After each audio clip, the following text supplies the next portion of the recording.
Hi, everybody. It is June 2nd, 2026, and today we are covering the U.S. strikes on the Iranian tanker that just recently happened, all of the events that are happening over Kuwait today, and we're also going to be covering Marco Rubio testifying in Congress, talking about a lot of what's happening with the globalization and all of the trade deals, the diplomacy happening with really the NDAA, and again, a lot of the basically saying the war is over to Congress when it appears that that's not true. Okay, and he also talked about the Indo-Pacific. He talked about all of our trade deals in Sudan. He talked about all of the different activity happening all over the world, right? Essentially all of our activity happening in Asia, our war against China, and when it comes to the AI race, he mentioned that. And then we're also going to be covering how Russia struck Kyiv last night in the middle of the night. And this is apparently, I mean, there was already warnings of this, right? On top of that, we're going to be covering the market updates, Israel striking Tyre in the same hospital that they've already struck a few times now. And at the same time, we're also going to be covering Henry Noak's death, the global protests in the U.S. and the U.K. that are stirring up and spiking. And then, of course, we're going to be covering everything else that's going on in the news. So be sure to like, share, comment, and subscribe if you support the information, because we cover it all. All right, so again, support the show, and let's get right into it. So again, I wanted to start with this video here. Ultimately, this is what's happening. And again, this happened not too long ago, right before this stream. So everything's going down in the Strait of Hormuz. President Trump's blockade just resulted in a tanker getting blasted by U.S. forces in the Arabian Gulf while it tried getting through to Iran. So again, this is Hellfire missile straight into the engine room. So again, here's footage of that. So that's pretty crazy. You can see that Tomahawk missile, it looks like. And they pretty much sink that tanker. So again, you have a lot of crude oil tankers in the Strait of Hormuz, which we will be looking at the maritime traffic and everything happening with that. But again, a lot of action happening in the Strait of Hormuz as we speak. So this war seems to be continuing despite Marco Rubio telling Congress that the war is over, right? So big statements from Rubio, but yet we're seeing these videos come out. So really, has this war really ended yet? I don't really know if that's true, okay? At the same time, we also have this story. Again, loud explosions rock Kuwait. This is pretty big as well. It's fucking there. So again, this is happening over Kuwait as we speak. Lots of strikes, lots of action. Pretty crazy. It's fucking there. You can see all of the action in the sky. So again, when you look at this, it's pretty wild. Okay. So this war is continuing on. And then Iran attacked two major U.S. bases in Kuwait, Ali al-Salam and Camp Arifin. This is Iran's new one-up playbook. Every American strike gets answered harder. Methodical escalation in the name of their is the name of their game. So again, we covered that footage already. Again, this is some additional footage here I'm showing you. So this is recent news, breaking. As we speak, this is going on. As Rubio says, the Iran war is over. It doesn't appear that that is true.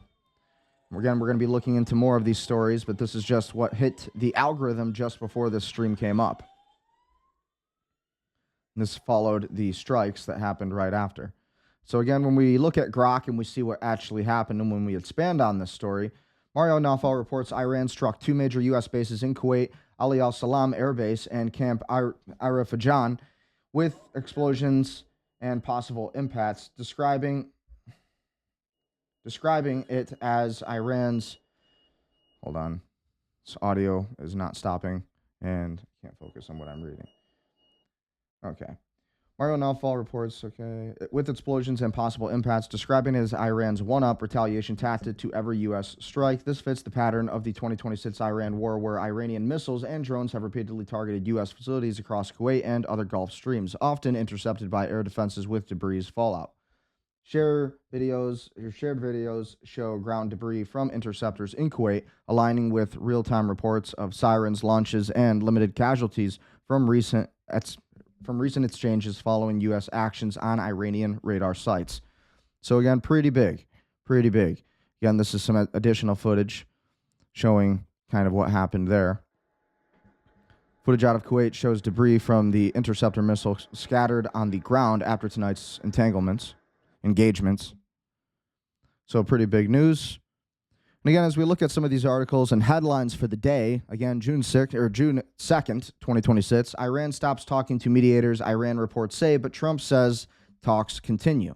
Again, Rubio got grilled by Ms. Shaheen in Congress today, and it was pretty crazy. Iran stopped communicating with mediators about extending a ceasefire in the war with the U.S. and Israel, two semi-official Iranian news agencies reported on Tuesday, but President Donald Trump disputed the claim and said talks were continuing.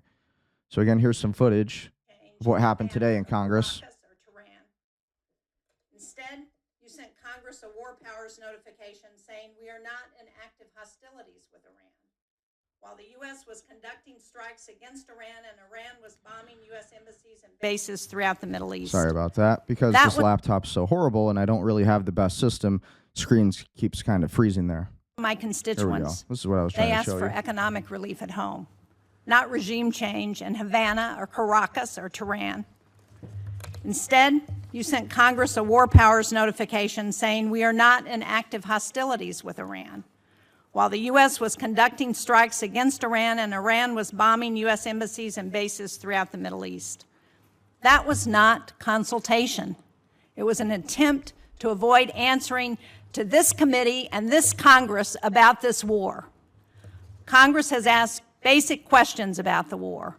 Again, Why are roughly she just grilled Marco Rubio today in Congress. Of our Patriot interceptor stockpiles gone?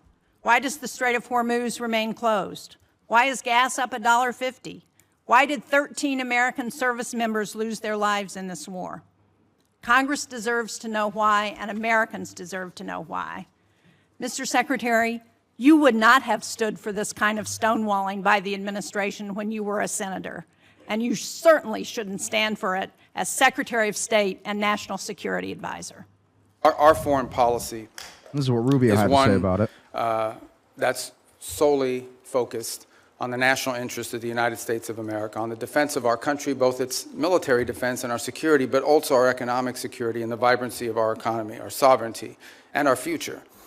I also remind everybody the United States government is not a charity. We are not here to play social worker. We are here to win.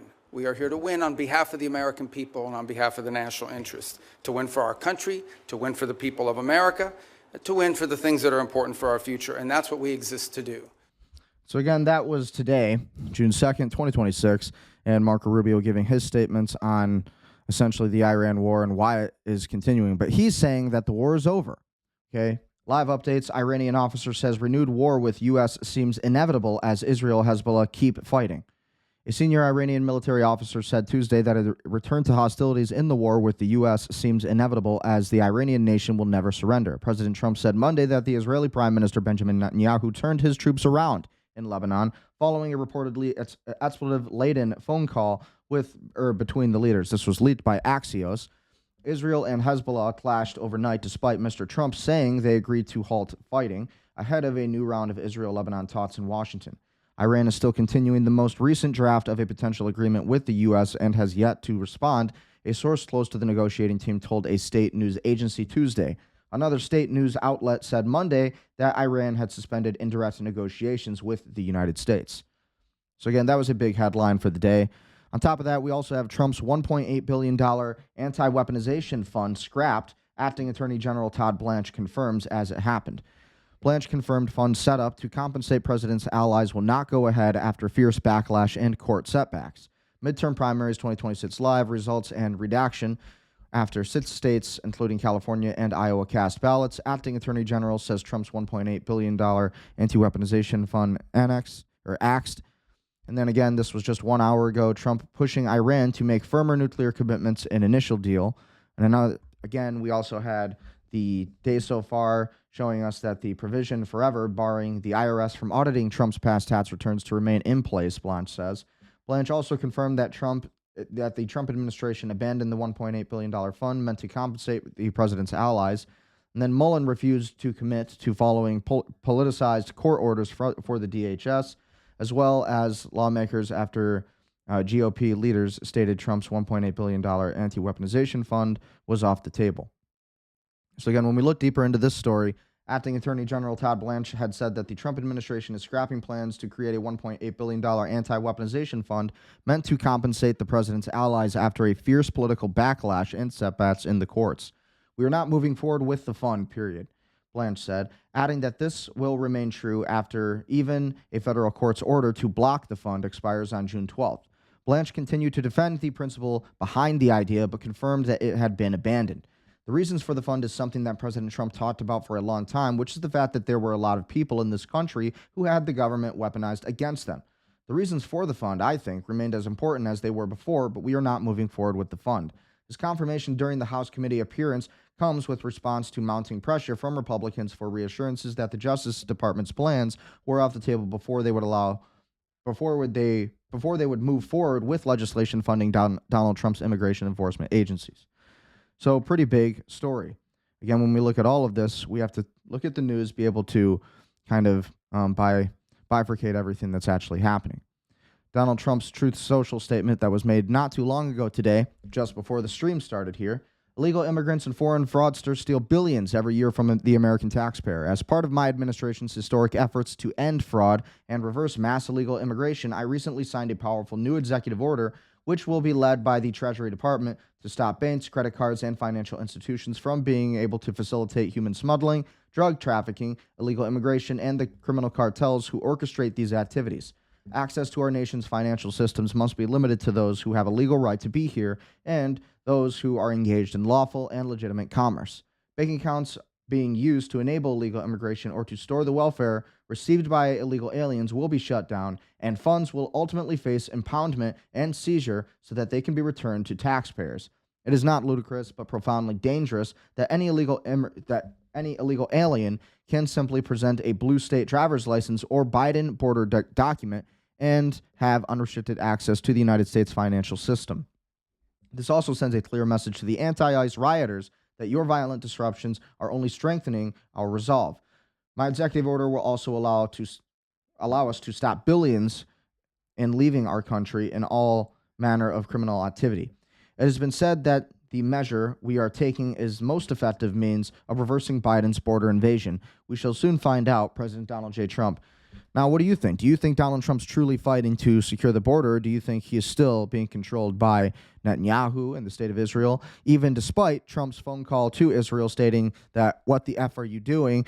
You're going to make people hate Israel. Why would you attack Lebanon against this peace order and this peace agreement that we are trying to enact?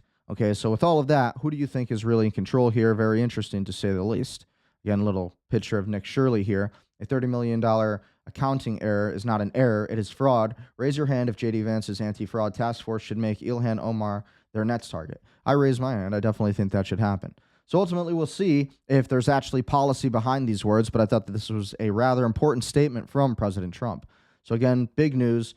They're actually trying to do something when it comes to a lot of what we're seeing when it comes to this illegal mass migration and this crisis that we have here. So again, Rubio was grilled by lawmakers. He said the Iran war is over. So again, here's a little clip from that today. A distinguished alumni of this committee, and I know he's always glad to come back here and visit with us. Marco, we haven't had this kind of excitement since you've been here last time. I know you think this is the way it is every time, but it's not. So in any event, we're glad to have you. For the information of the committee, the Secretary has 4 hearings in these 2 days, so we have negotiated a hard stop at 12:30. To that end, we'll use the usual array of the way we do things here, and that is, I'm just going to skip it ahead a little bit. I will make an opening statement, and then I'll yield to Senator Shaheen, and then we'll turn the floor over to Senator. American interests. I say this because I think over a period of time in our foreign policy, we lost focus on that. The reality of it is that our foreign policy, first and foremost, must always be what is in the national interest of the United States of America. And determining the national interest oftentimes requires us to make pragmatic decisions. Sometimes in foreign policy, the choices are not between a good choice and a bad choice. It's between 2 less than ideal choices, and you're trying to figure out which one of these 2 choices is the one that is best for the United States and least harmful to our interests. And that plays out every single day. That said, we remain the world's sole global superpower, the most powerful country on earth. We have the largest economy. We have the most formidable and powerful military ever known to man, by the way. Our dollar remains the reserve currency of the world. Our language is used extensively throughout the world to transact all sorts of business and many of our engagements. But all of this means very little if that power is not used to protect the people who built it, the people who it is meant to protect.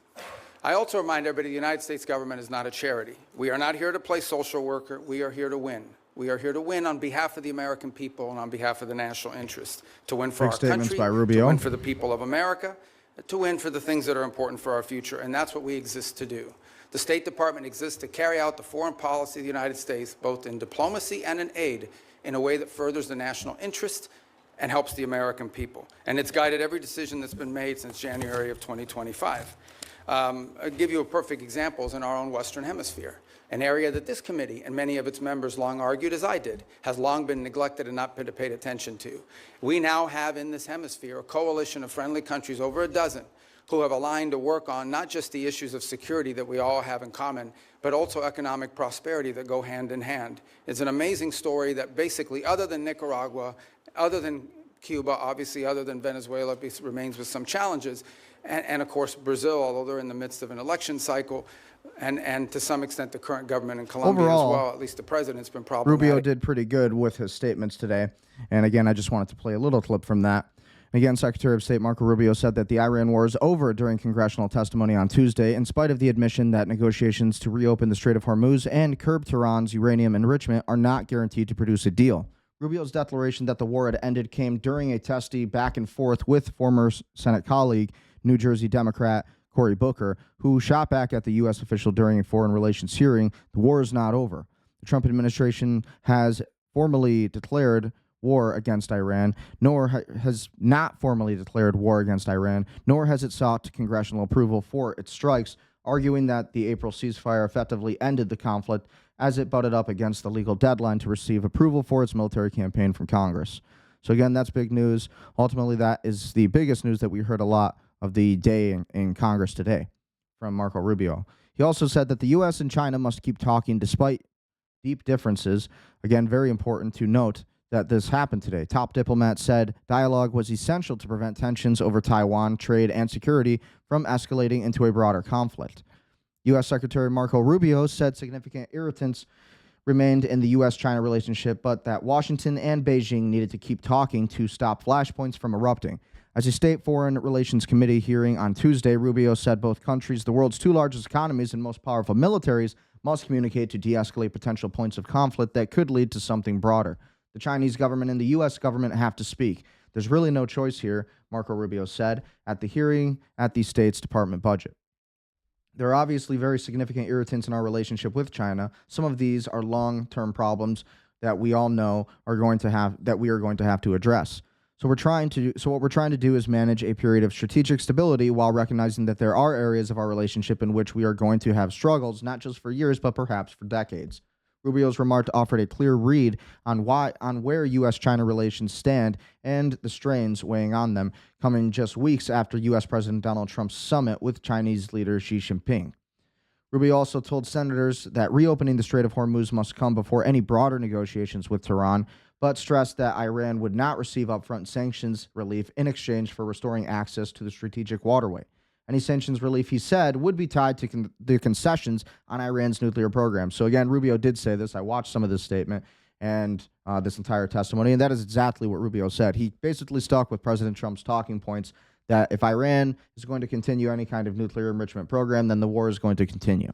And essentially, that's really pretty much what we can conclude, because we know that the Iranians are not going to end their nuclear program.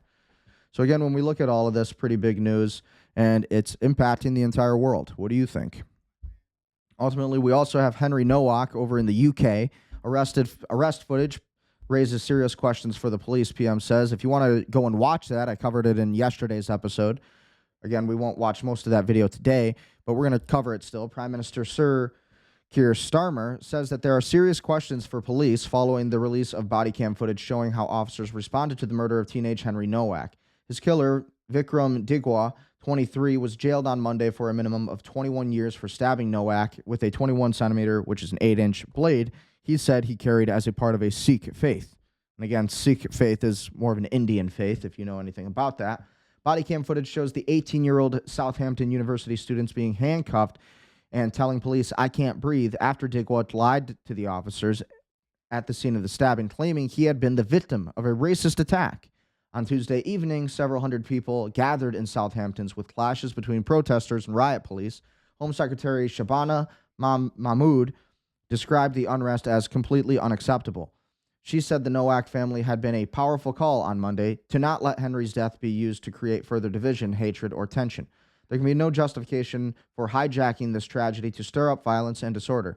Yes, but here's the thing. The double standard is insane in the UK. If it was a black man that was stabbed or any kind of foreigner who was stabbed, the whole country would be on fire.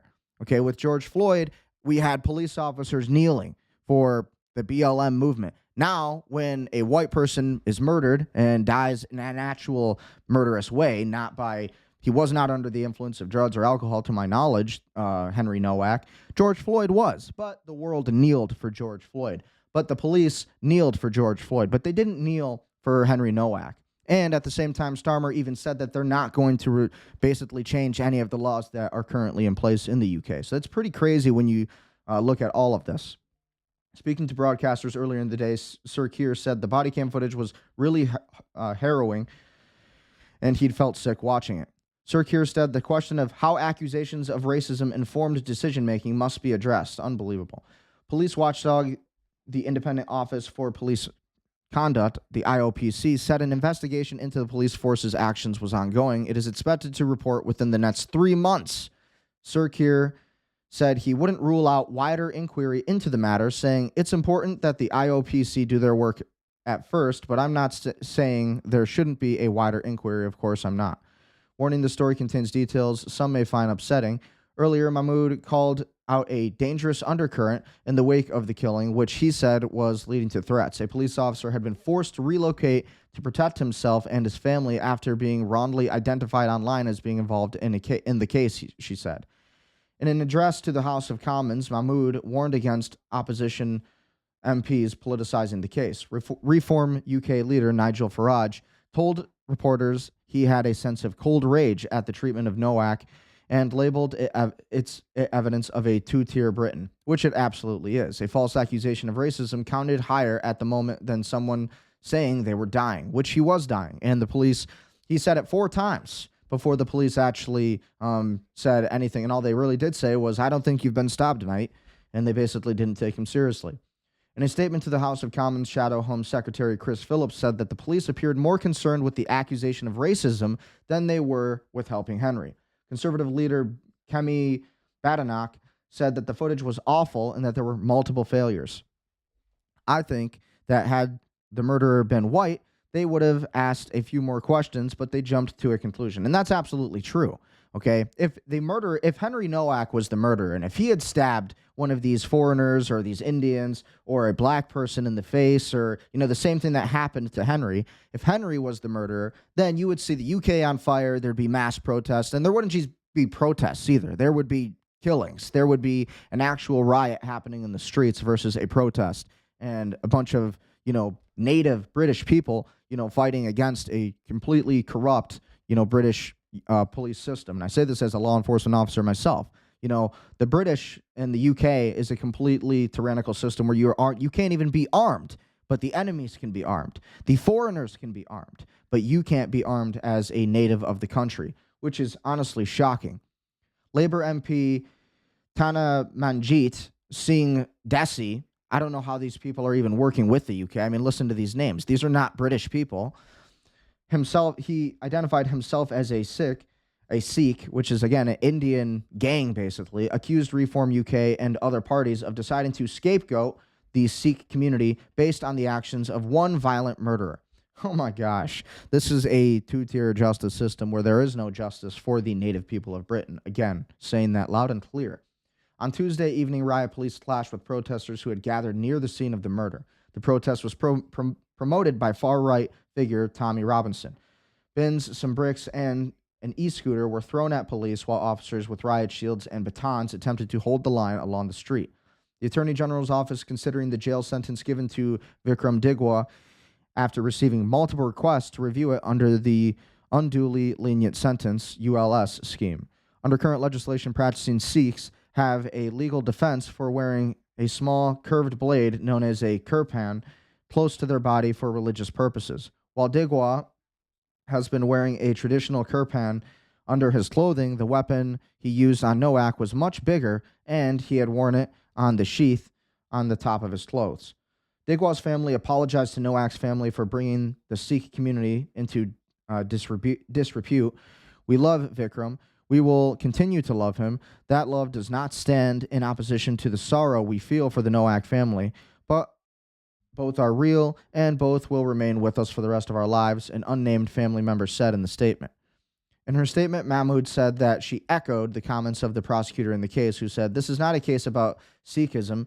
This is not a case about racism. This is a case about murder." Well, at the end of the day, this is a case about double standards and having no justice or law and order, and the police believing any kind of foreign immigrant who yells, "Racism, racism, he is being a racist," and then they just believe that person, even though the person that made the phone call and the person, actually, the crazy part is the murderers of Henry Noak, basically, they were the ones who called the police. So when the police arrived on scene, they seen essentially Henry, who was on the ground. He could hardly respond, and he was bleeding out at that current time. And then they said, "No, you haven't been stabbed." They told him they didn't even believe Henry when he said he had been stabbed like 4 or 5 times.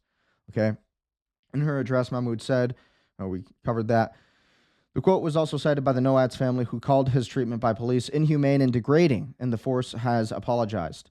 His dad, Mark, said Henry told officers that he could not breathe 9 times. He told them that he had been stabbed 4 times.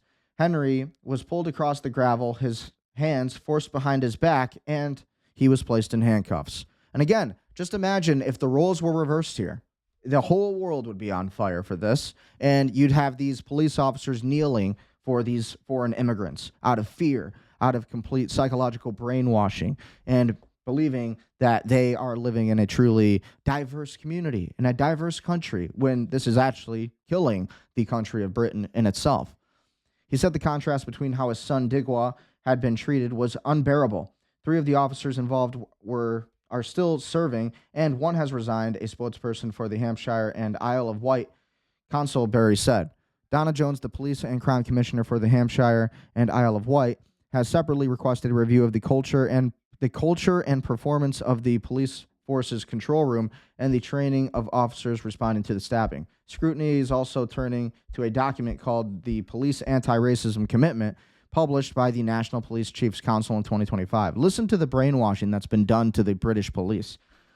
A source close to Mahmood said the document was clumsy in its wording, and it was the right language to be reviewed to ensure there is no ambiguity. It comes after Chris Phillips raised concerns about the document. He highlighted a section that said producing equality of police outcomes for people of different ethnic groups does not mean treating everyone the same or being colorblind. Again, there's a picture of Vikram Digwa, who was jailed for life on Monday and told he would serve a minimum of 21 years. Minimum of 21 years. He should be actually, I think there should be capital punishment.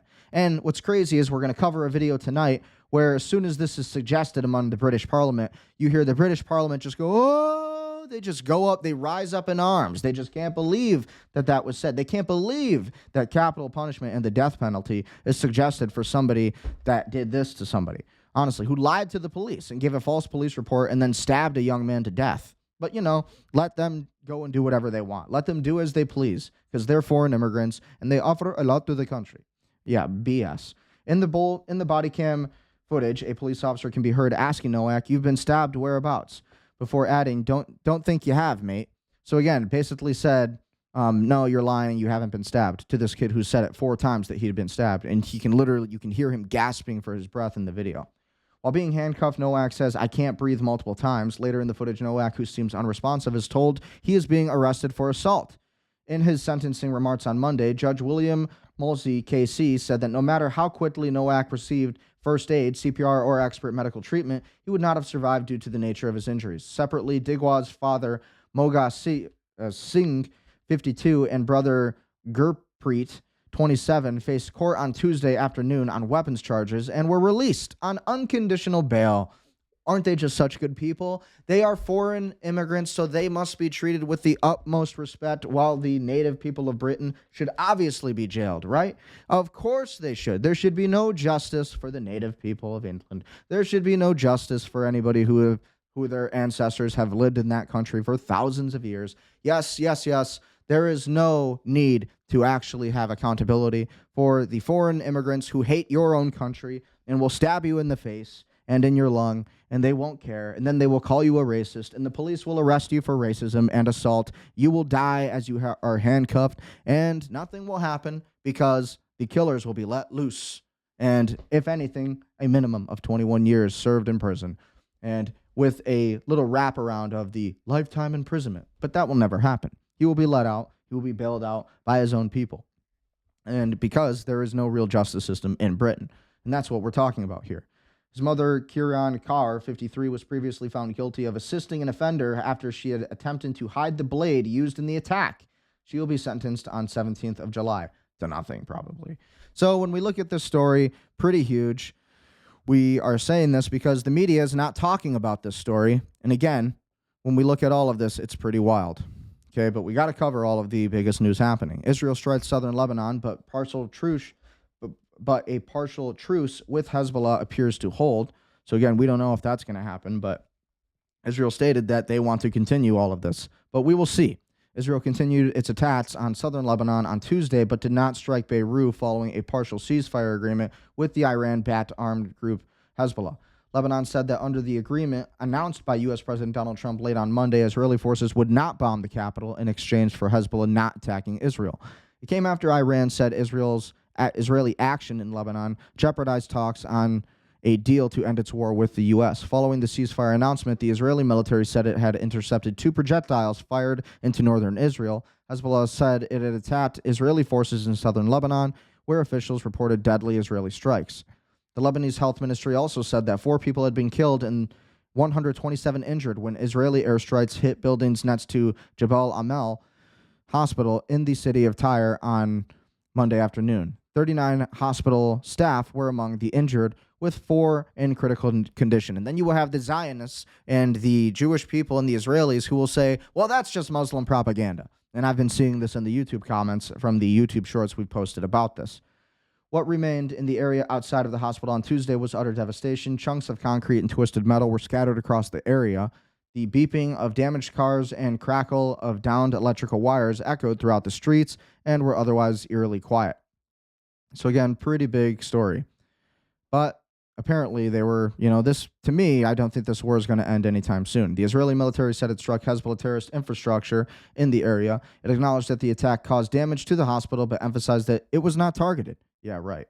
It also accused Hezbollah of embedding itself within civilian infrastructure and population centers without providing evidence. The Lebanese health ministry says 128 paramedics and healthcare workers have been killed and 159 attacks on ambulances and medical facilities over the past 3 months.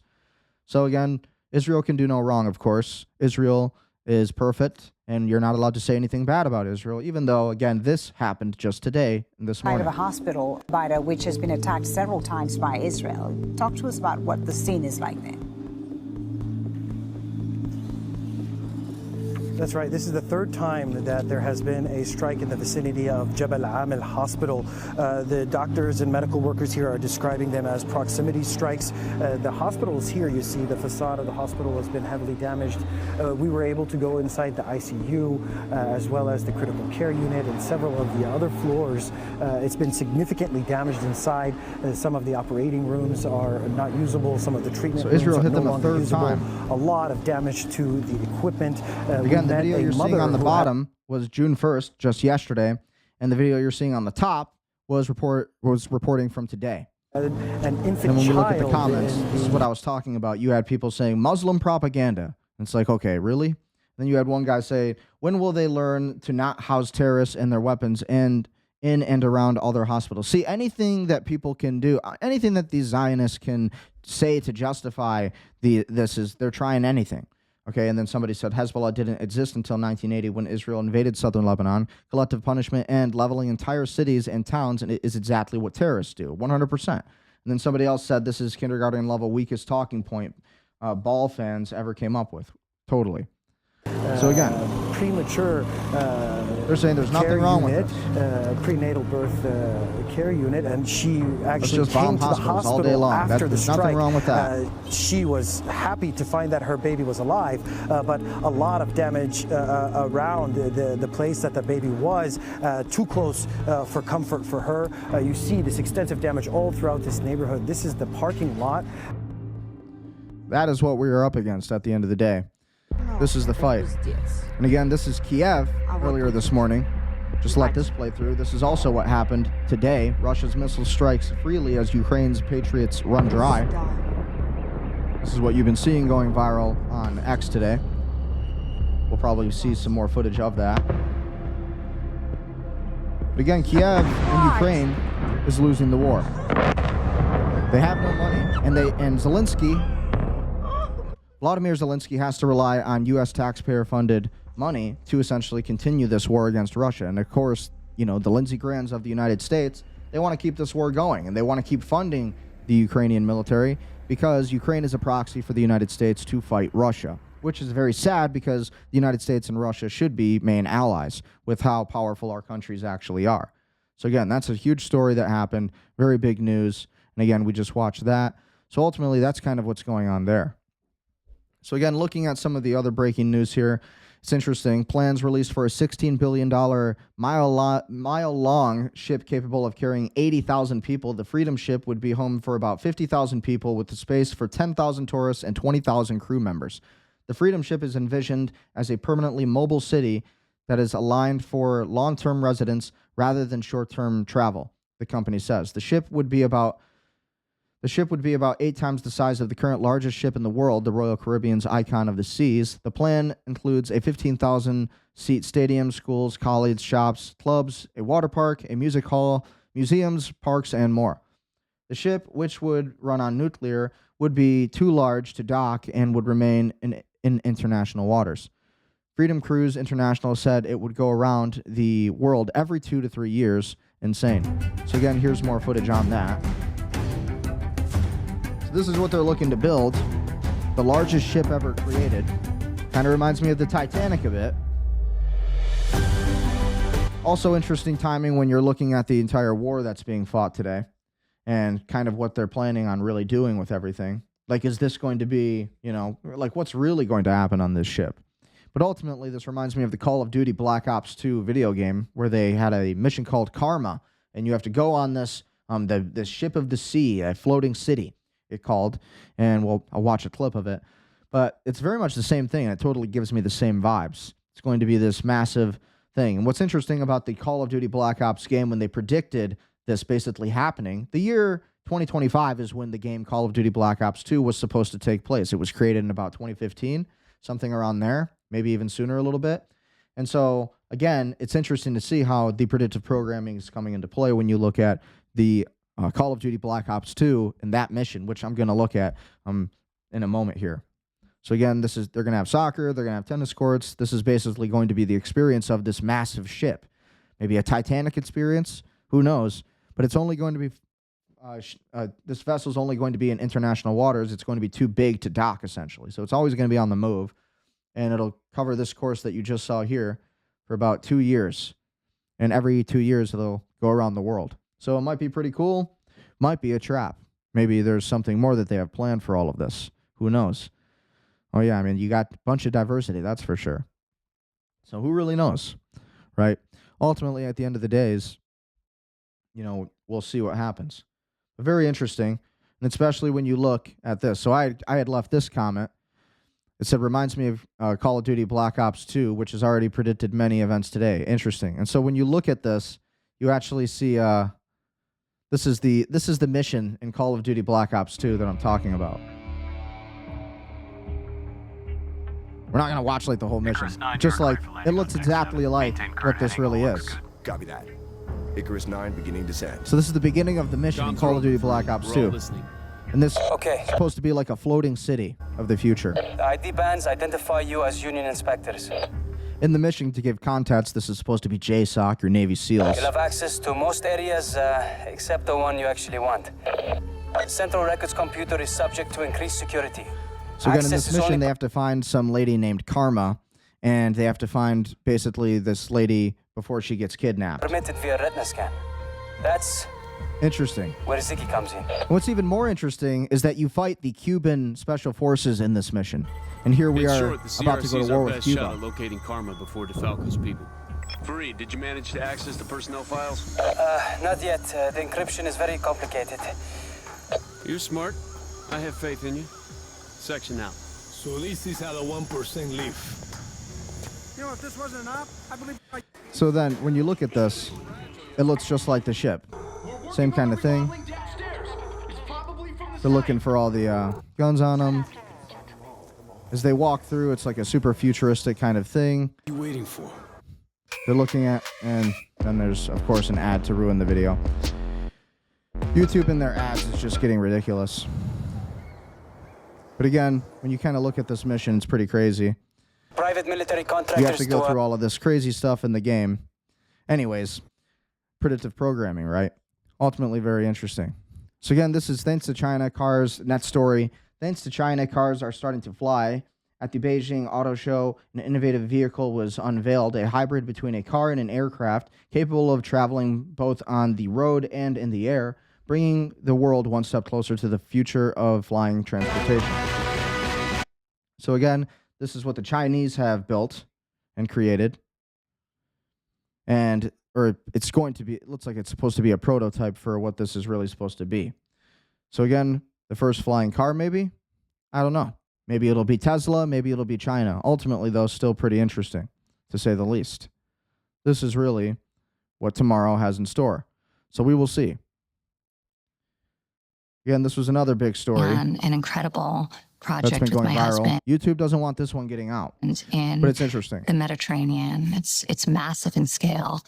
So Jared Kushner and Ivanka Trump just acquired a $1.62 billion luxury resort in Albania's protected Sazan Island in the Zavernak coast. Okay, and so what's interesting is that this is supposed to be protected land. It's been protected land by the people for a very long time. There's a lot of endangered species in the area, and it's never really been available for public access. But the laws were changed specifically so that Jared Kushner and Ivanka Trump could buy this property. I think that's an understatement. Can you Yes, So it's getting a lot of backlash. There's no right now. power on this island. You're building everything from scratch. Correct. Well, it's an unbelievable, beautiful 1,400 hectare private island in the middle of the Mediterranean. We were on a friend's boat and we stopped for a swim.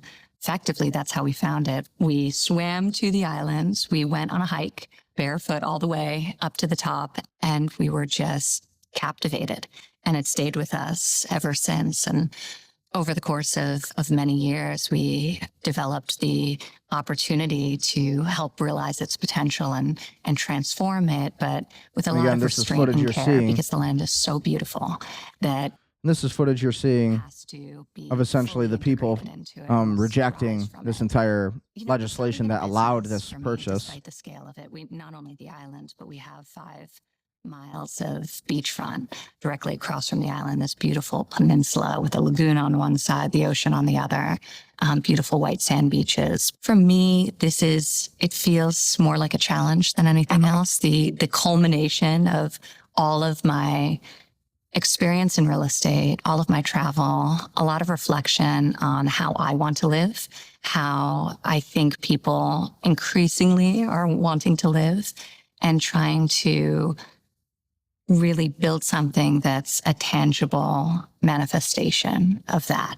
That requires a lot of vision, the collaboration of some of the greatest masters that exist. So I was just there walking the lands. Again, that was a protester really that you just saw trying getting dragged through the beach of the same island. sort of be with it and experience it alongside some of the greatest living architects of our time, like true masters of their craft, people with integrity so absolute, like there will be no compromise. And that's something we want to create there. So we're very excited.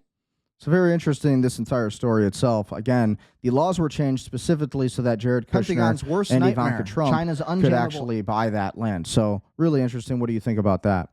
So how have the markets been impacted by all of this news? The WTI crude today is at $93.86. Brent crude's at $96. Merben crude's at $96.09, and natural gas is at $3.16. Ultimately, the market's pretty much the same as it was yesterday when it comes to the oil markets. And because really these insurers and these crude oil tankers that are stuck in the Strait of Hormuz, they're all basically anchored down and stuck there. The blockade is still in effect. There's still wartime activity happening. So again, there's still a lot of risk assessment and congestion, all of it. So again, crypto's still pretty much the same, but it's even more in fear, the market, according to the Fear and Greed Index. Today we're at 25 on the Fear and Greed Index. Yesterday we were at like 34. So interesting to see how that's all changing. And Bitcoin really dropped. We were at like 77,000. Now Bitcoin's at like 66,000. Again, XRP's at like $1.20. So the market's just been going absolutely like down. Okay, like Bitcoin, XRP, some of the biggest assets, Ethereum, all down like 9.5%. And Bitcoin's down like 12.35%. So it's crazy. Until we have this clarity out, there's pretty much going to be all of this market manipulation happening in the crypto markets. And then, of course, we have the stock market today, June 2nd. Marvel Technologies surges after NVIDIA CEO highlights the AI infrastructure role. So, again, they're trying to really pump AI and make AI to be like it is the best thing ever, when at the same time, every other market is basically going downward. And AI is replacing a ton of white-collar jobs. And even Marco Rubio testified to that in Congress today. He said that there would be a ton of different white-collar positions that were going to be going out of business. And so all of that is happening before our eyes. So again, when we look at the markets, all a bunch of big information. The S&P 500 edged up 0.13% to $7,609, while the NASDAQ composite went up 0.03% and added to the finish at $27,093. With semiconductors industry peers, Monolithic Power Systems closed at $1,624.99, and Microchip Technology up 5.94% since yesterday, and ending at $96.96, as AI infrastructure demand supported the sector sentiment. So again, who's really keeping up the AI markets? It's the billionaires. And again, there's all these other markets that are basically suffering because of it. AI data centers are not really doing any good, but they're trying to make it seem like it is this super valuable thing. And it's going to be the future of all GDP in the United States, which is scary. Okay, meanwhile, gold is down at $4,471 per ounce, and silver is at $74.71 per ounce. Then again, we also have the real estate markets. Vision Capital CEO says AI is creating investing opportunities in commercial REITs. So again, more big news for any real estate investors out there. It may be under pressure thanks to a weak Got to cover the markets as we're covering geopolitics. There could be opportunity in commercial REITs. For more Vision Capital's Jeff Olin joins us here. He is a firm's CIO. Jeff, great to have you with us. Thanks for having me. You make the case that they're undervalued relative to the S&P 500. What is going on here? Yeah, I mean, if you believe in reversion to the mean, and we believe in supply and demand at Vision, but many investors believe in reversion to the mean, what is unequivocal is REITs are trading at the cheapest 1% relative to the S&P 500 in history. The only time. So again, real estate investment trusts seem to be the next trend for real estate, at least. The dot-com boom, and then in the dot-com bust, the U.S. REIT index outperformed the S&P 500 every year for 7 years. What kind of REIT is the most depressed relative to the S&P 500, but also presents the best opportunity in your view? Firstly, we're a long-short fund, so it's a great question. We really are supply and demand driven. The sectors we like are grocery-anchored shopping centers, data centers, seniors housing, and manufactured housing communities. Data centers. There you go with the data centers again. And on the bearish side, I mean, cold storage is a tough space, combination, the worst of demand and supply, too much supply, and life science office. The three major markets for life science office in the United States are Cambridge, Mass., San Diego, and San Francisco. There's 30% vacancy rate in Cambridge life science office. It's by far the biggest. Another 15% under construction with limited tenants. So that's a tough space. So again, when we look at the real estate market, that's pretty much what's new there. We're seeing a lot of developments with commercial real estate investment trusts. So again, you can get that on Vanguard or Robinhood or Fidelity or Schwab, and use any of your brokerages, and you talk to your broker about it. and see and do the research on what you think is the best markets for real estate investment trusts. That's pretty big in the commercial space. Again, AI data centers, that's really what they're looking at. The U.S. housing market is experiencing a market freeze with elevated 30-year fixed mortgage rates hovering around 6.5% to 6.75%. Prices continue to stay strong nationally, though markets in Florida and California are seeing localized price drops and pending and new home sales struggle against affordability constraints. Mortgage rates, average 30-year fixed rates, are lingering in the mid to upper 6% range, pushing buyers toward alternative adjustable rate mortgages. And then home prices, the national price growth is broadly stalling, with 39 major U.S. cities recording price drops, heavily concentrated in Florida and California due to the shifting inventory dynamics. According to the sales data, pending home sales and new construction are showing slight spring improvements, although existing homes resales have fallen due to the high interest of the rates. So again, when we look at the entire real estate market, everything's still pretty much stagnant for now. So when we look at the maps and when we look at the geopolitics and back to the war, we're covering all of the recent strikes. So again, we have 8,652 plus military casualties, 2,160 plus civilian casualties, and then we have 46 entities, and this is just the last 24 hours. And when we look at all time, there's been 8,652 plus different military casualties. So a lot of big events through this entire war when we look at everything that's been going on. Just in the last 48 hours, we have incoming missile or drone that was shot down near this location, reported by multiple verified sources.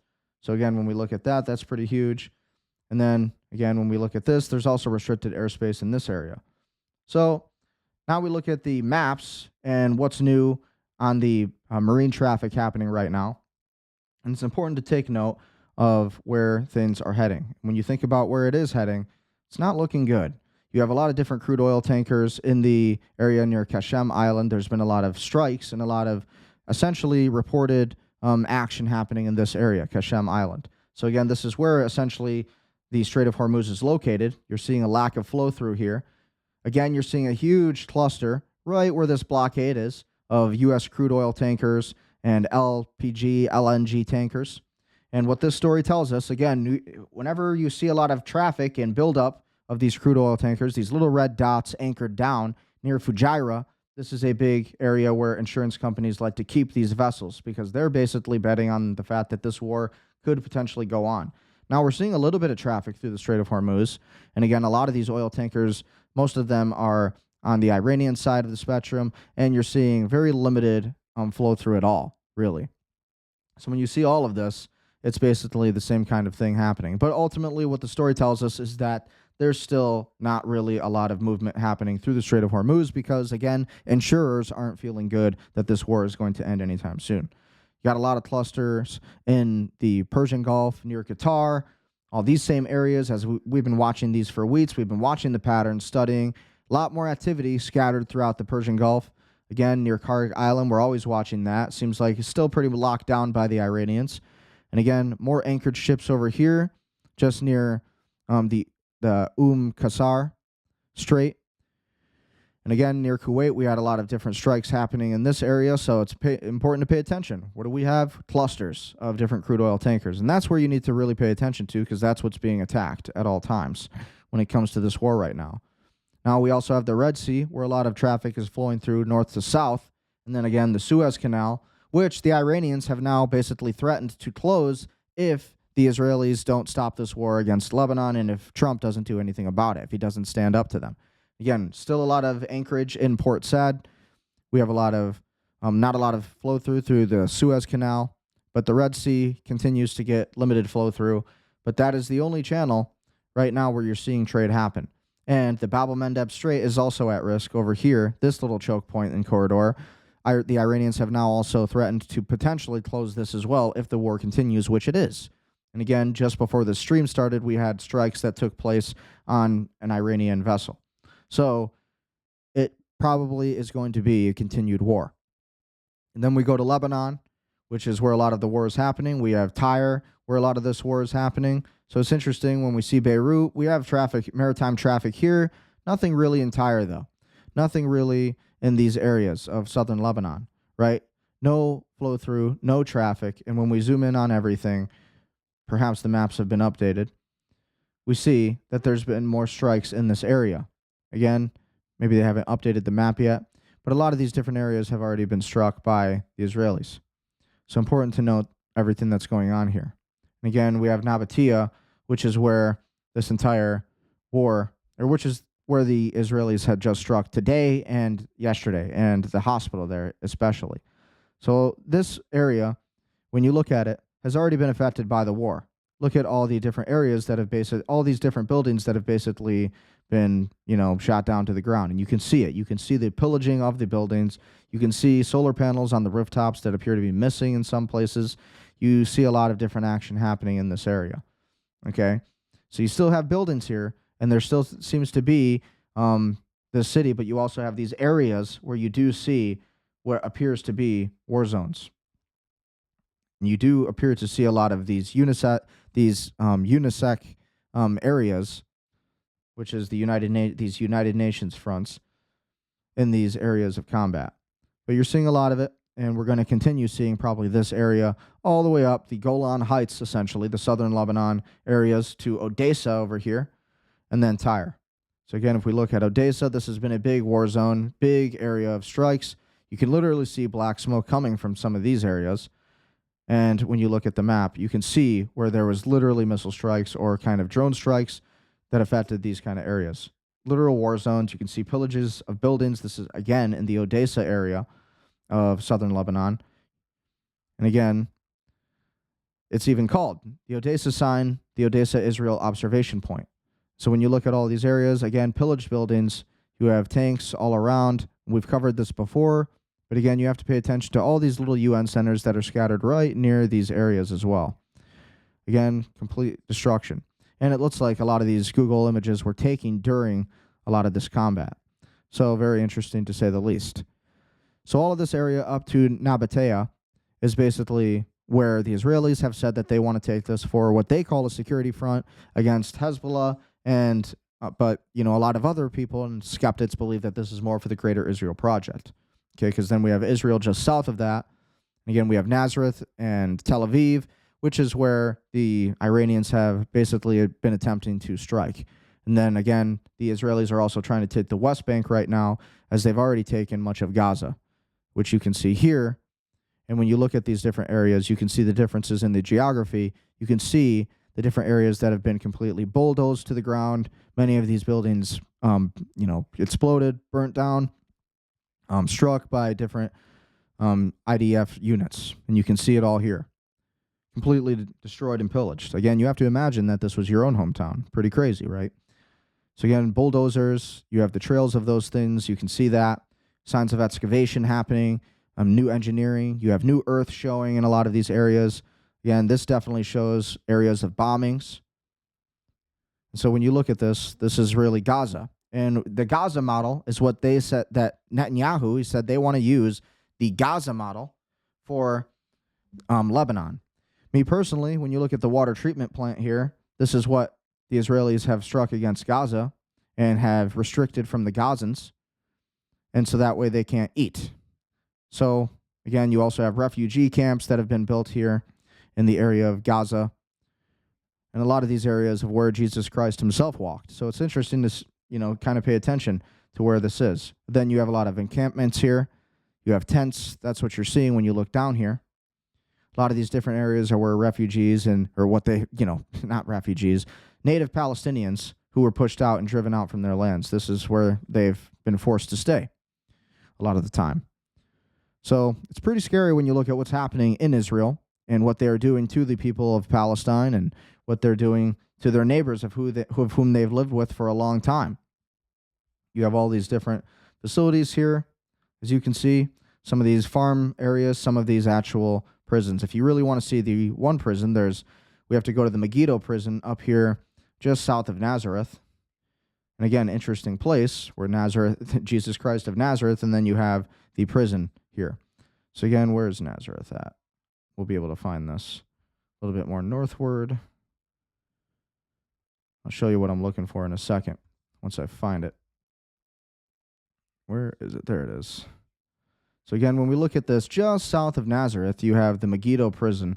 And this is where they've been putting a lot of these Palestinians and essentially all these prisoners of war and such, you could call it, but a lot of different areas. So I'm looking for it right now. I know we're close. Aha. Here it is. So this is the Megiddo prison that you're seeing, that I'm showing you, Camp Amos. But this is also called Megiddo prison. And when you look at all of it, it's pretty much secluded. And again, they do this on purpose to essentially show you that this is where a lot of these Palestinians are being held. Okay? So ultimately interesting, to say the least, when we see all of the different warfare happening in the area. Very scary stuff. And at the end of the day, if nothing is done about it, who says that this can't be done to any other country, especially the United States, if we do nothing about it? If there's no justice at all, there has to be some kind of accountability to the Israelis, personally, in my opinion, as an analyst. So anyways, as we look at more of the maritime traffic, we look at Cyprus, just north of Israel. And again, this is a big point of where the EU and the United States does a lot of their trade. And you'll see a lot of traffic scattered around this area when you don't have traffic flowing through the Strait of Hormuz or the Red Sea. And again, you'll also see more of that traffic down here on the southern tip of Africa, because people and all of these ships and vessels are forced to go around the Cape of Good Hope all the way upwards north of Africa around this continent in order to get back into Europe. And then they have to get through this little strait right here, the Gibraltar Strait, just to basically be able to get, again, more traffic to the EU. And Trump has been cutting a lot of that off, specifically because the EU has not really backed the United States in this conquest against the Strait of Hormuz and this effort to recontrol the Strait of Hormuz, because we did already have control of it. So again, as we look deeper, we also look at a flight that I wanted to track here. So again, just waiting on this to reload. I'll show you what I was looking at just before the stream. I was also... So we were looking at a lot of these. You see a lot of C-130s. You see a lot of Kuwaiti flights, and a lot of these are probably military flights. A lot of these are refueling. When you see these flights going in little circles in the area here, you're pretty much, what you're seeing is refueling, okay? But again, when we go near the Strait of Hormuz, you see a lot of different activity, okay? A lot of these different flights are Qatari flights, and you're not going to be able to really see exactly who. So a lot of this is restricted airspace to the United States. But we did have a U.S. Air Force C-130 flying through there earlier today. And so it is interesting to pay attention to that. Okay, we have a Bahrainian flight that has been taking place. Again, when we look at all of this, quite interesting activity happening over the Strait of Hormuz and the Persian Gulf, as there are continued strikes happening in the area. All very interesting. So again, just wanted to look at some other videos here. This is Attorney General Todd Blanch going completely silent after being shown the redacted names of the Epstein's powerful associates that he authorized. There's a lot in here. I am shocked at this. There's also this set of files in the file. This is investigation into the potential co-conspirators of Jeffrey Epstein. I almost used up all the blank ink in the hallway because it's all covered up. It's all covered up. I wonder why that is. People are not stupid. They know that when members of Congress have to go in and actually unredact to try to find the truth for these victims, something is corrupt. Not just that, you have to also remember that over 10,000 documents of the Epstein files were shredded, essentially, that implicated the state of Israel. And that's according to Thomas Massie and many other people in Congress. Many of our own congressmen have said the same thing. Something is corrosive. There's a lot in here. By a long shot. And it is a huge cover-up. Next story. President Trump just posted this gem saying he might leave up the UFC ring at the White House, comparing it to the Eiffel Tower.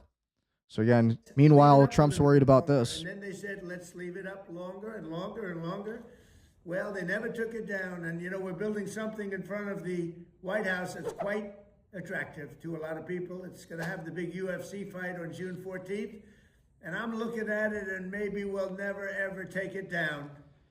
Yeah, just have a little gladiator zone, I guess. This is also kind of a funny video I thought was cool. So again, you have this video of the Statue of Liberty, and if you know anything about the Statue of Liberty, you understand that the Statue of Liberty was based on the sculpture of Lucifer, the painting of Lucifer, and I'll show you that in a moment after this clip. And this was made by the Iranians. Because Lebanon has a huge statue of Jesus Christ. It's one of the biggest statues, as a matter of fact. And this is more of a message to crush Lucifer, if you ask me. Because that is what the Statue of Liberty actually means. If you study the esoterics, if you understand Freemasonry and what our Statue of Liberty originally was designed for, it was originally designed to, you know, kind of worship Lucifer. So you look at the Statue of Liberty, and I'll show you the painting. I'm sure some of you may have seen it, some of you may have not seen it. But again, looks like I'm looking for any kind of painting that kind of describes it. Yeah. So this is what I was looking for, the painting of Lucifer in 1797. And look at the similarities between the painting of Lucifer in 1797 to the Statue of Liberty today. So now you kind of know where the Statue of Liberty was based on, what the model was really based on. And ultimately, that's kind of the idea of why the Iranians made that video. This video right here is really symbolizing Christianity versus Luciferianism, which a lot of what the Statue of Liberty was based on, according to the Esoterics and the Freemasons, who essentially were the cause of that being built in New York City. So although we understand the Statue of Liberty as a symbol of freedom, of course, in which we honor that, we also have to understand that, you know, we're kind of worshiping a Luciferian esoteric statue. You have to think about these things. So all kind of interesting, but ultimately, I wanted to show that video. And so there's also some more information. Meanwhile, Lebanon is being ethnically cleansed in real time. We told you they wouldn't just stop with Gaza. Absolutely true. So again, this is all happening in Lebanon as we speak. This looks a lot like Gaza, doesn't it, when you watch these videos? And it's the same model. Even Prime Minister Netanyahu of Israel said that they are going to use the Gaza model, in his own words, to take Lebanon and to eventually take Turkey and then Ukraine as well. And so that's what we're seeing happen before our eyes. Important to take note of that. Meanwhile, 80 million Americans voted for mass deportations, not suggestions, not excuses. Results: I spent 30 years on the front lines actually doing the job. I saw what works and exactly who's slowing it down. If you want the truth about what's really happening at the border, watch this. So again, that's a good clip from Greg Bavino. He was the former, not head of ICE, but he was former head of Border Patrol, and he was a big proponent for ICE, though. This is a view from the L3 Harris F. Pano NVGs. The F. Pano is an advanced combat optic that emerges panoramic night vision with thermal overlays developed for SOCOM. Price tag is $100,000 for this. Pretty crazy. So this is what the special ops, this is the access they have. Talk about Halo. Talk about the futuristic technology we have. Pretty much you can see everybody through heat signature, and you can see their exact outline with it. Very cool. The power of the special ops. The White House released this 2 hours ago. Illegal aliens and foreign fraudsters steal billions yearly from American taxpayers. POTUS signed an EO to stop banks and financial institutions from aiding drug trafficking, illegal immigration, and the cartels behind it as part of the effort to end fraud and reverse mass illegal immigration. And again, we already covered a lot of this on the Truth Social post, but that's still big news. So again, this is from the National Conversation. Food, fuel, and medical shortages are coming. Are you prepared? So again, this is all true as well. As this Iran war continues, you're going to see price increases for the gas tank, for the gas pumps, and you're going to see price tags for groceries go up. And this man, he's been a geopolitical analyst for a long time. This is what he had to say. When fertilizer doesn't move, crops don't grow. When fuel doesn't flow, trucks don't run. Critical medications don't arrive. Food doesn't reach the shelf. The price increases coming to your grocery store in the months ahead will not announce themselves politely. They will arrive quietly and mercilessly in your heating or air conditioning bill, in your shopping cart, on your family's table. So again, this guy's been releasing these little clips, but it's all true stuff. Meanwhile, there was also some more breaking news happening out of Dearborn, Michigan today. This is Jake Lang. Christian protesters are being surrounded by Muslims in Dearborn, Michigan, who are screaming Allahu Akbar. We never should have allowed it to get to this point. Send them back. And then you also see Nick Shirley in this video. So Nick Shirley also features in this video. Again, this is Dearborn, Michigan today. I believe they're going to cancel the 6:30 City Hall meeting because everybody's chimping the fuck out. They're chimping the fuck out. I don't have bananas. Chill out. I don't have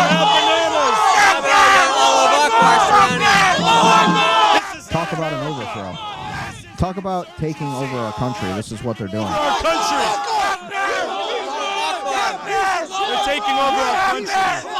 They want us all dead. Let's go to the next Facts. Facts. All true. Wow. This is Dearborn, Total Michigan violence. right now. Yes, this is Dearborn, From these Michigan. illegal immigrants. Any racist is not welcome. No races here. If you can't be peaceful, Like, dude, you're not from here. You're not an American, dude. You're not. Like, you don't get to tell Americans what they can and can't say. You don't get to call you don't get to call people whose ancestors actually lived here for more than like 10 years. You don't get to call us racists and, start wagging your finger at Americans. Like, how arrogant. but every race is welcome. If you're a racist, you're not welcome. At all. We do not. Every race is welcome.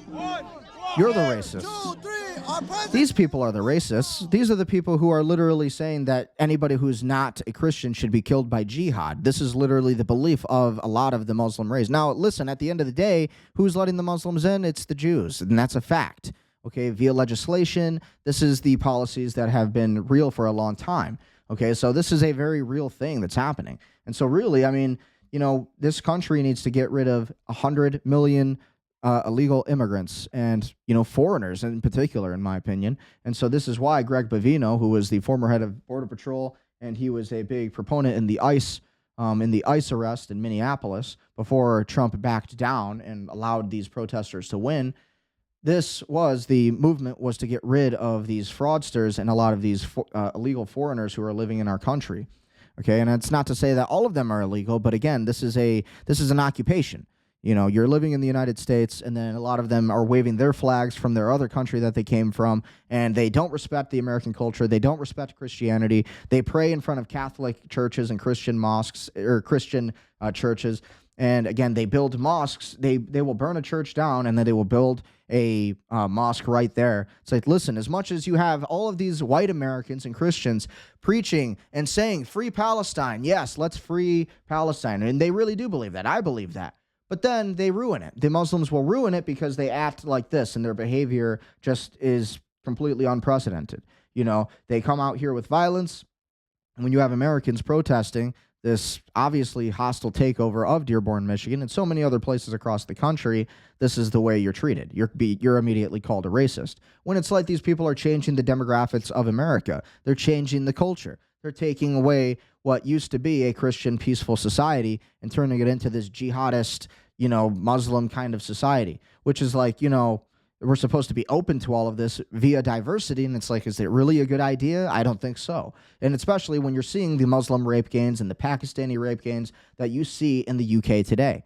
And then you also have to think about, again, a lot of these Zionist sects. Of course, many of these people, members of Congress who are legislating this and enabling this to happen. So that's a big problem with this country as well. That's why a lot of this is existing today. Meanwhile, the next story, Ukraine is testing the Skynex air defense system developed by Rubio, which uses radar-guided cannons and automated tracking to counter drones and other aerial threats. So who do you think paid for that? You think the Ukrainians paid for that? You think the Ukrainian military could afford this, or do you think it was the U.S. taxpayer who paid for all of this? I think it was probably the U.S. taxpayer who paid for all of this. This is all United States military technology, make no mistake about it. The Ukrainians could never afford this. And it's just so important to make note of this. Ukrainians could never afford this without the American taxpayer. This is very much the situation that we're having in Israel. This whole war between Iran and Israel and Lebanon and Israel, none of this would be happening if the United States Congress wasn't giving all of the American taxpayer dollars to these different countries to fund their endless wars with one another. They should fight it out, and I think we should let them just fight it out. This is their business. The Russians and the Ukrainians, let Russia take Ukraine, and America should get their hands off of Ukraine just because we want rare earth elements out of Ukraine. It doesn't make a lot of sense. We can enrich our own oil. We can do our own stuff. We have Cuba. We have Greenland. We own the Arctic, essentially. We can do whatever we want. And ultimately, we don't need to be in Ukraine using Ukraine as a proxy to fight Russia, who is the second greatest nuclear superpower. It makes absolutely no sense. So again, who is funding the Ukrainian war? It's the United States taxpayer. All of your taxes pay for this. Again, covered that. President Trump declares a failed state of Ursula's European Union. Europe has gone woke. Europe is non-recognizable. Not all countries. You look at Hungary, Poland, Czech, and Slovakia, and they have all gone very much the opposite. Yeah, so Poland and all these other countries are doing it right, and then you have some of these other European countries who are just completely changing. And this is what Trump is saying here. Europe has gone woke. Europe is not recognizable when you go into so many Facts. places. Not all countries. You look at Hungary. You look at Poland, Czech, Slovakia. There are some countries that have gone very much the opposite. Some really, and some others. But Europe has to be strong, and they become soft and not recognizable. You go into some of the countries, I don't want to be specific, but I think everyone knows. The UK, Ireland, Britain, or the UK, Ireland, Scotland now. You have Germany and all of these different countries, Spain, completely being overrun. You have Sweden, Finland, that are complete war zones. You have France. Many of the European countries have been dominated today by the Muslims because of the politicians who are too scared to enact common sense policy and legislation to keep these people out. We're starting to see a change in this now, but this ultimately must happen, or you will see no more Europe. There will be no more white people in Europe. And what the scariest part is, you have a lot of white people in Europe who are very okay with this, and they're fine with it. And they will say, oh, yeah, well, we need diversity. Oh, these people offer a lot to our country. Oh, these are great people. And then you have, meanwhile, underground, you have 500,000 young white European girls being raped. You know, so this is a huge problem today in Europe. Talking about. And they're not recognizable. They become, the environmentalists have taken over. They're Full of trash. All of these countries completely full of garbage, trash now. Indians flooding the population. The demographics are going to change, and Europe will no longer be white or Christian. It is going to be a Muslim kind of country. Every country you can basically see in Europe just put a stan at the end of it. Destroying their fields and their beautiful meadows and their oceans, and they're paying a fortune.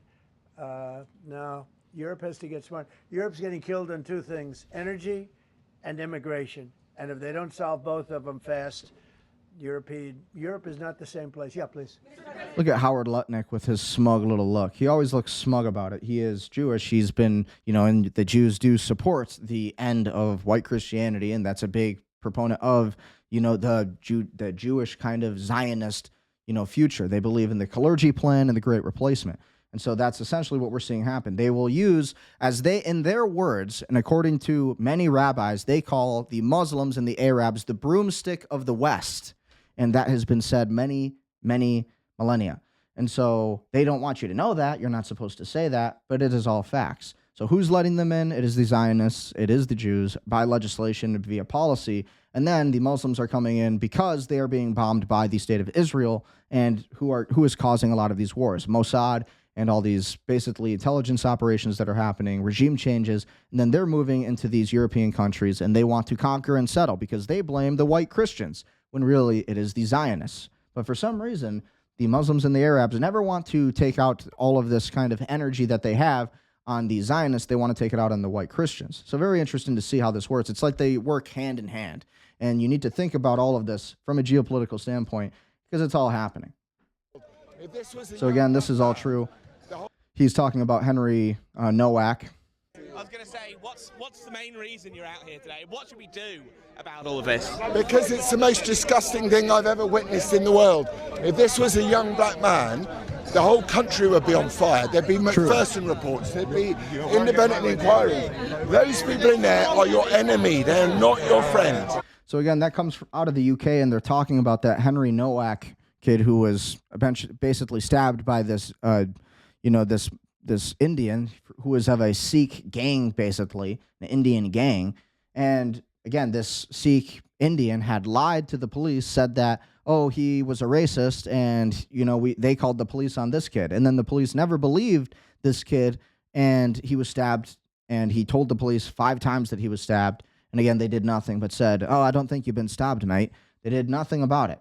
And so that's why this man was saying that. He's saying if this was a black man who had been stabbed, if this was an Indian or a foreign immigrant who had been stabbed, if the roles were reversed, then there would be fire in the streets. There'd be churches and places being burned down. There'd be riots everywhere in the UK. But a little bit of a protest is what you see. And again, you have Keir Starmer doing nothing about it. You know, you see the police who were bowing to after the George Floyds and after the George Floyd incident, who was an actual criminal, by the way. And you had all of these UK police, and even in America, you had all of these law enforcement officers who were kneeling for the George Floyd thing. And then when it happens to a white person, it's like, oh yeah, nothing. No press, nothing gets said about it. Because this is cultural genocide. And this is really what it is, cultural suicide. So again, this is what Rupert Lowe was talking about a little bit today. Thank you, Mr. Speaker. Every week, we hear of a brutal murder, rape, or stabbing, far too often perpetrated by someone who should not be in our country to begin with. Does the Prime Minister agree that for cases where the guilt is so undeniable, the crime so monstrous, the evil so irredeemable, the reintroduction of the death penalty for both foreign and domestic criminals? Yeah, so this is what I was talking about. As soon as he brings up as soon as he says, yeah, we should have the capital punishment, we should have the death penalty against any foreign immigrant who comes into our country to kill our people. And what does the British Parliament do? Oh my God, oh! And they go crazy over this. The crime so monstrous, the evil right so here. Irredeemable. Listen to the Parliament. The reintroduction of the death penalty for both foreign and domestic criminals. They can't believe it. They can't even conceive that the death penalty should ever be allowed. And it's like, are you kidding me? Like, these people hate you. These immigrants hate you. They hate your country. They think that white people don't even have a culture. They think that England is a bunch of conquerors, and which they are. Shouldn't even, not really anything to be mad about or upset about. It's not kind of something to be proud of. They're jealous. And they come to our countries with complete aloof nature. They have no care in the world for our religion. And then they come and stab us, and then they call the police, calling us racists and having no accountability, not feeling bad about it. They never serve prison time, nothing, no accountability. And as soon as you offer the potentiality of the death penalty or capital punishment, oh, the British Parliament is up in arms. This is why Britain is being conquered today. And here in Saudi Arabia, for the same kind of offenses, you would literally be stoned to death. You would be tortured to death in some of these countries. The British people in a legally Talk about binding brainwashing. referendum. Total brainwashing. Can I first say that any attack... Thank you, Mr. Unreal. Just come on. England, you have to wake up or you will lose your country. Protesters are now setting dumpsters on fire. This is back on U.S. soil and pushing bins towards police line. This is the sort of escalation in civil unrest that happens during mass migration. Yeah. So again, mass migration. I think this actually might be the UK. Apologies. This is happening in the UK. This is what I mean. When It's it young comes Bob, to taking content creator. exploitation of us vulnerable in society, you have to expect this sort of reaction.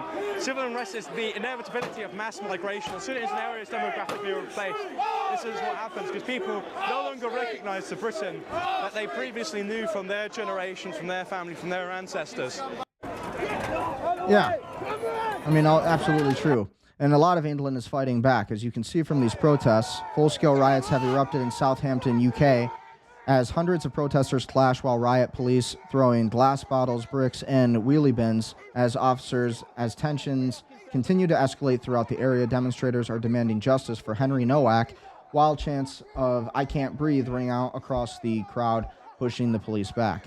So again, when it was George Floyd saying, "I can't breathe, I can't breathe, I can't breathe," as soon as it was George Floyd, everybody kneeled to the ground like a little bitch. Everybody just gave in to this complete propaganda and into this complete and total psyop of a man who is a criminal, a career criminal. His autopsy report revealed amphetamines and a ton of drugs in his system. And then when it's a white person who literally died in an actual murderous manner, he was actually stabbed.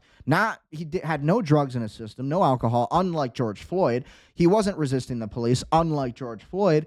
But then this guy has no support behind him, beside obviously the people of Britain. But the media says nothing, and the British Parliament says, "Oh, well, you were a racist, sir, and I don't think you were stabbed, mate." Talk about the injustice. So again, this is the result of that. So I think Britain is going to rise again real soon, for good reason. And there needs to be mass remigration. You need to get rid of all of the illegal immigrants in these countries. Full stop. No question about it. Keir Starmer says he won't remove the exemption which allows Sikhs to carry large ceremonial knives on them. Insane. Meanwhile, English women are being prosecuted for carrying regular pepper spray on them when out on the streets at night. Talk about the double standard. This is what we're all talking about here. This is why white people are fighting back in Britain. This is why the native people in Britain, who are actually real British people, not Indians or Africans or Somalians or Chinese people, not all of these foreigners who have a British passport and call themselves British when they have no family who has lived there, and all of these are military-aged men, and they've said that they're here to conquer and take over. And then you have Keir Starmer, who's probably blackmailed or something. And again, you always also have to consider that his mother was Jewish. And so what does that tell you? He has some of that ancestry. And what that means, ultimately, maybe his agenda is the same in terms of this clergy plan and this great replacement. What is the other purposes for it? At the end of the day, no accountability. And they seem to want to destroy Britain. And their own people are their own politicians are just selling them out.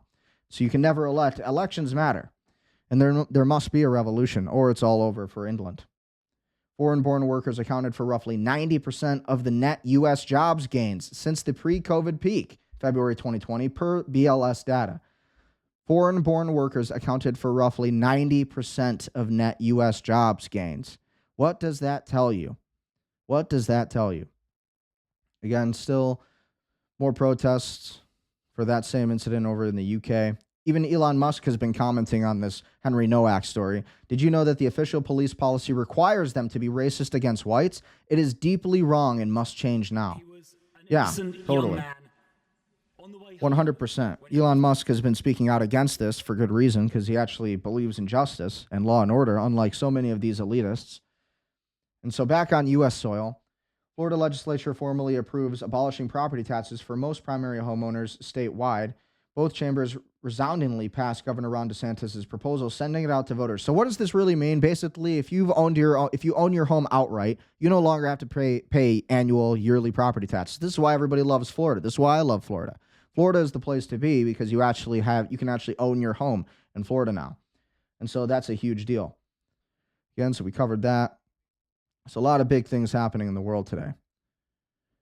Again, you have all of these. You have Congressman Mike Rogers, who also put out this statement in regards to the NDAA, the 2027 House bill, which basically Section 224 of this House bill, the HR 8800, allows the integration, the fusion between the United States military and the Israeli military. And he said it's a great thing.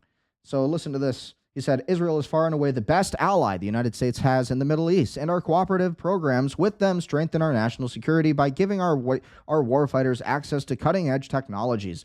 We have the cutting-edge technologies. We sell them all of our cutting-edge technologies. They literally sell it to all these other countries for profit. They give away our nuclear secrets, our nuclear codes. Jonathan Pollard did this. We have the USS Liberty. We have JFK's assassination. We have 9/11. We have Charlie Kirk's death. We have all of these different incidents throughout the history of America, which suggests that Israel is 100% not our greatest ally, and this is going to be terrible. You are giving them the keys to the kingdom when you are giving them this entire fusion of the United States military. We've never done this with any other country, but we're doing it with Israel. Insane. So again, these congressmen are supporting it, though. These people need to be voted out. North African criminal attempts a robbery in Barcelona and is captured and beaten by Spanish patriots. Again, Israel's ambassador brings drone to the UN to complain about Hezbollah's FPVs. By the time you can hear it above your head, it's too late. So he's complaining because Hezbollah has been using these FPV drones, these mini FPV drones, very cheap for them to create. They attach some C4 to it, and they've been taking out Hezbollah rather easily with a lot of this. And again, this is one of the Israeli diplomats and the ambassador basically saying that, oh no, we can't allow it during war in Israel against Israelis. Crazy. So again, this is in London, England. Look at what happened to London. Would you ever want to go to London for a vacation today? I sure wouldn't. This is what happens when you let all of these illegal immigrants into your country. These people who hate you. These people who hate Christianity. They hate white people. They really have no tolerance for the way that our countries or our history or anything. Look at the streets. This is the result of mass migration. These streets did not look like this before in England, mind you. Everything used to be beautiful in England. Everything was England used to be the epicenter of gorgeous architecture, cleanliness, and then we let in all of these foreigners, these very low IQ people, many of them gangs, many of them military-aged men, and look at the way they treat your country. Absolutely no respect. And so now this has happened to London. London has fallen. And we have to take it back. Meanwhile, in the Italian Republic turns 80 years old today. Long live the Republic. Long live Italy, eternal pride, infinite fire. So that's very powerful. Well, I don't want to get copyright, so can't play that. But again, meanwhile, Italy is building up their country and remaining sovereign. And they're not letting in a bunch of illegal immigrants. So again, just a little nod to all the blue-collar hard workers out there. Would you do this? Would you get paid to do this for a living? This dude's slipping around. He's working on an oil rig right now. Can't even keep his footing because it's so icy on the platform. Nearly loses his head on this thing. Jeez. That's crazy. What a crazy line of work. So ultimately, that's pretty much all we have for tonight's show, and we'll be covering more of this tomorrow. Be sure to like, share, comment, and subscribe. And what do you think about where the war is going? Ultimately, I think it's going to continue on with this Iran war, Israel and Lebanon, and all of it. So, again, we'll see what happens. Leave a comment. What are your thoughts? And, again, be sure to like, share, comment, and subscribe. And at the end of the day, I have nothing else. Stay prudent, stay powerful, and stay wealthy.